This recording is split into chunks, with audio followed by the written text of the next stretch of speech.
Hi everyone, my name is Megan Alisa and I am an evidential psychic medium. Welcome to my channel if you're new here, and if you're not, welcome back. My channel is all about mediumship development, psychic abilities, the paranormal, which is actually very normal, spirit world, paranormal investigations, etc. Today we're going to talk about the hot button topic, trickster spirits. What even is a trickster spirit, and why do people say that there's such a thing? Well, people will say that a spirit is not giving them the right information or trying to trick them, trying to be mischievous, trying to mislead them in some way. Some people report this as spirit guides or just your everyday, spirit person that is visiting to communicate. And we can't forget about also the common claim of demons and them portraying trickster spirits for some odd reason. So if you are a follower of my channel or of my videos on other social media platforms, you probably already know my stance on these types of ideas about spirit. But just in case you don't and have no idea, I will tell you. The spirit world has no reason to trick us or mislead us or do anything of that kind of nature. They literally come to communicate with us, to bring us love, support, guidance, to let us know that they still exist when you're grieving, when you're sad and you miss them. So what is actually happening here when people talk about trickster spirits? Well, I will tell you, it's lack of discernment. So people that may feel the spirit world or have a sensitivity, let's say, to spirit, they may very easily get into their own head. So they may start to feel something, and then that something turns into a story that comes from their mind instead of spirit, because they haven't either one, gone through training and development as a medium, two, learned how to still their mind properly and move out of the way of their thinking mind to be able to actually be properly receptive to getting correct information from spirit. I will hammer this over and over and over again as I talk about it, the importance of proper non-fear-based development for your mediumistic potentials to blossom in the way that they're really meant to. Everyone has the potential to develop this sensitivity, this awareness of spirit, because you yourself are spirit right now, right here, in this body, just temporarily physical. When people report tricksters, a lot of times what's happening is they are just getting in their heads. And so when the information is incorrect that they're giving or that they're following, let's say they think it's a guide or a grandmother, whoever, and they're telling themselves essentially things to do that they're then following that turn out to be incorrect, right? Or information that turns out to be incorrect. Well, they then blame that on the spirit world. They then say, oh, that's a trickster spirit. That must have been a trickster spirit that was trying to be mischievous, misleading. When really the reality is they were just the ones getting into their own mind, giving themselves the information and not from spirit whatsoever. What about people that talk about objects and things like that, that move, as I described, maybe a mischievous spirit, right? First of all, a lot of times it's nothing to do with spirit.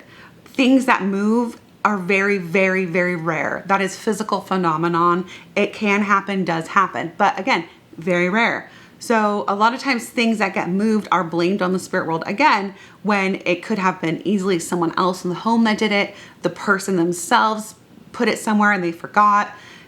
All different kinds of scenarios could be taking place here that have nothing to do with the spirit world whatsoever. Okay, but when we talk about the spirit world, it's not to say that the spirit world doesn't have a sense of humor. They absolutely do.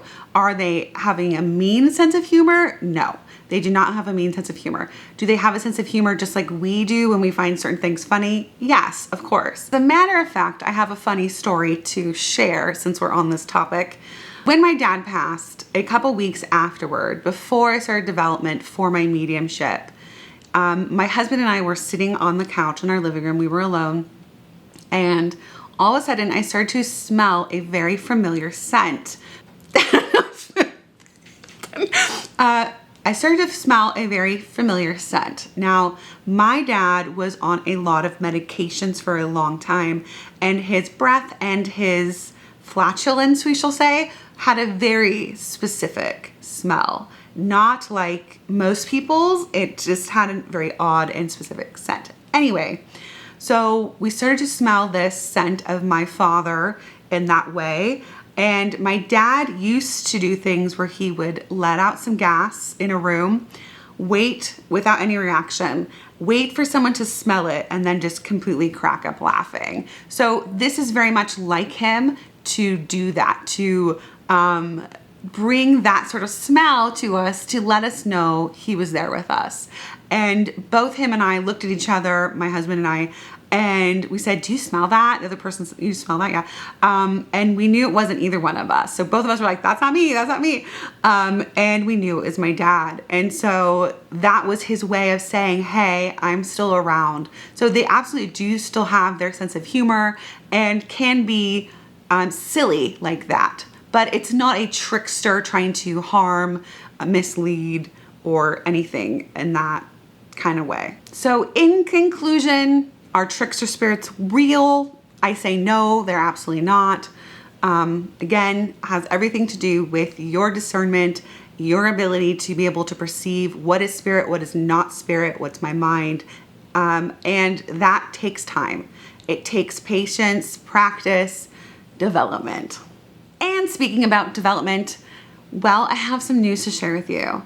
I am going to be a tutor at the Oakbridge Institute.org, which has been started by medium Michael Mayo, my longtime mentor, where we're going to be offering a school to help with getting people proper development for mediumship and have it be accessible. So the plan is right now to do that Zoom-based, teach courses, and we have a course coming up on Foundations Level 2 to deepen the evidence and explore your mediumistic potential further. We have a Level 1 that is happening right now. If you have not taken Level 1, we definitely suggest taking Level 1 before moving on to Level 2. But you can find out more information about that on oakbridgeinstitute.org. But our goal is to bring this school to a physical location, something like the Arthur Findlay College, but here on the west coast of California, hopefully somewhere nearby, maybe Orange County or LA or potentially San Diego area. So we're super excited about that. And if you happen to be someone who wants to support that cause to help us find a location and do that, please contact me. I will leave my email in the description below because both him and I and many others believe so strongly in the importance of connecting to spirit and being able to bring through really good evidence for that. So you have to have that good proper development and have a good foundation for that. So we're going to be helping people and providing that for people. And I'm just so excited. I absolutely love teaching. I absolutely love working with people, working and helping people understand their own mediumistic potential and their abilities, and connecting just makes me so happy. It's just so great to watch my students grow. Thank you for watching the video. I am trying to grow my YouTube channel here. So if you wouldn't mind pressing like and subscribing and hitting the little bell so you get more of my content, because I'm going to be making a lot more regular videos here. That'd be really, really helpful and I would really appreciate it. And stay tuned for more videos and paranormal investigations, which have been so fun, by the way. I'd love to hear your questions and your comments below, and I may feature one of them in a future video or do a video based on your questions. So thank you again. Have a great day and make sure you stay spooky.